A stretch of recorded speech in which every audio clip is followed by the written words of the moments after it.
ઘણીવાર તમારે સરકારી કામકાજને લગતી ફરિયાદ કરવી હોય છે, તમારું સરકારી કામકાજ થતું ના હોય છે, અથવા કોઈ પણ સરકારી ડિપાર્ટમેન્ટમાં તમારે ધક્કા ખાવા પડતા હોય છે. આવી તમામ સમસ્યાનું નિવારણ તમારે કરી શકો છો ખુદ, એ પણ ખૂબ સારી રીતે. તમને ખબર છે કઈ રીતે? ચાલો હું તમને એમ કહું. સીપી ગ્રામ કરીને એ વેબસાઇટ છે, સીપી ગ્રામ કરીને એપ છે. તમારા ફોનમાં સીપી ગ્રામ એપ હોવી જોઈએ, અથવા સીપી ગ્રામ એપ ડાઉનલોડ કરી શકો છો, જે તમને અત્યારે સ્ક્રીન પર દેખાય છે.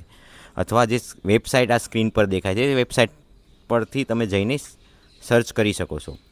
સીપી ગ્રામ પર તમે લોગિન કરીને તમારી કમ્પ્લેન નોટ ડાઉન કરાવી શકો છો.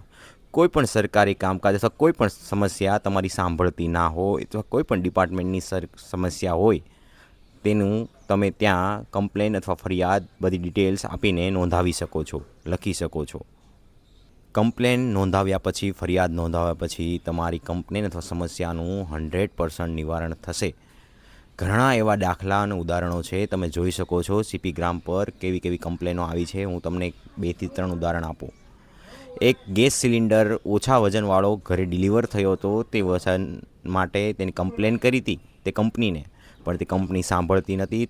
ત્યાર પછી તે કસ્ટમરે કમ્પ્લેન કરી સીપી ગ્રામ પર, અને ત્યાર પછી તેને સિલિન્ડર રિપ્લેસ કરી દેવામાં આવ્યો. એક વ્યક્તિને પીએફ નહોતું આવતું, પીએફ માટે ધક્કા ખાવા પડતા હતા, તો તે વ્યક્તિએ પીએફની કમ્પ્લેન સીપી ગ્રામ પર પીએફ મિનિસ્ટ્રીમાં કરી. તેનાથી તેનું સોલ્યુશન આવ્યું અને તેનું કામ જલ્દી થયું. આવી ઘણી સમસ્યાઓનો ઉકેલ સીપી ગ્રામના માધ્યમથી લોકોને થયો છે. તો તમને આવી અવનવી માહિતી જાણવા મળી હોય તો અમારી ચેનલને લાઇક કરજો, સબસ્ક્રાઈબ કરજો, અને લોકોને શેર કરજો કે આવી અવનવી માહિતી મળતી રહે. સીપી ગ્રામ વિશે તમે નવું જાણ્યા હો તો એકવાર કોમેન્ટમાં જણાવજો.